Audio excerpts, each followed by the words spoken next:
వీళ్ళు వచ్చి సరదాగా తాత తాత అని మాట్లాడుతున్నప్పుడు కూడా తాత అనే పదం చాలా అద్భుతమైన పదం అండి. చాలామంది ఏదో తాత అనిపించుకోవడానికి సిగ్గుపడటానికో లేకపోతే బాధపడటానికో ట్రై చేస్తారు, కానీ తాత it's greatest fullness of the man.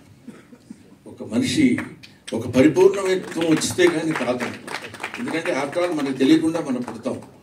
మనం పుట్టిన తర్వాత మనకి పిల్లలు పుడతారు. మనకి పిల్లలు పుట్టిన తర్వాత మనం మన పిల్లల్ని ఎలా చూసామో మన పిల్లలు వాళ్ళ పిల్లల్ని అలా చూసినప్పుడు థర్డ్ జనరేషన్ వాడు మన దగ్గరకు వచ్చేసి నీకేం తెలియదు తాత, చెప్తే వినవేంటి నువ్వు అని మనవాడు అంటున్నప్పుడు మన యాక్సెప్టెన్స్ అందంగా ఉంటుంది. అక్కడ వాడు తాత అని పిలిచి మా మనవడు ఉన్నాడు, నీకు తెలీదు, నువ్వు బొమ్మలు వేస్తావు కానీ ఇలా కాదు, ఇప్పుడు లేటెస్ట్గా వచ్చింది తెలుసా ఇది అని వాడు ఏదో 4 గీతలు గీసి చూపిస్తాడు.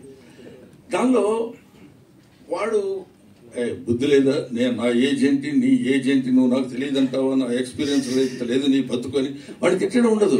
వాడు అలా మాట్లాడుతుంటే చిన్న ఎంజాయ్మెంట్ సరదాలు ఉంటాయి. అదే ఇంకెవడన్నా అంటే సర్లే మాకు తెలుసు యాక్టింగ్ ఎలా అనొచ్చు. కాబట్టి అది ఆ తాత అనే క్యారెక్టర్ దొరకటమే చాలా అరుదైన విషయం. అది దొరికినందుకు ఇలాంటి బ్యాచ్ అంతా కలిసి ఆడుకున్నట్టు అనిపించింది.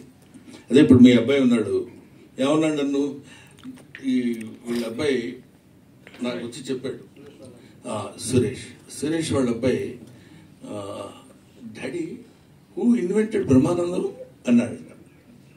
అది బ్రహ్మానందం అనేవాడు పదార్థమైనట్టు, ఓ మైక్, ఓ రేడియో, ఓ కంప్యూటర్ లాగా హూ ఇన్వెంటెడ్ బ్రహ్మానందం అని అడిగాడండి. తనే వచ్చి చెప్పాడు సురేష్. చెప్పినప్పుడు ఇలాంటివి చిన్న చిన్నవి ఏవో సరదాగా మనకు వచ్చాయి, దాన్ని ఏమంటారు అప్రిసియేషన్స్తో పాటు తాత క్యారెక్టర్ దొరకడం. So I should be thankful to mister Rahul Yadav and as well as Nikhil.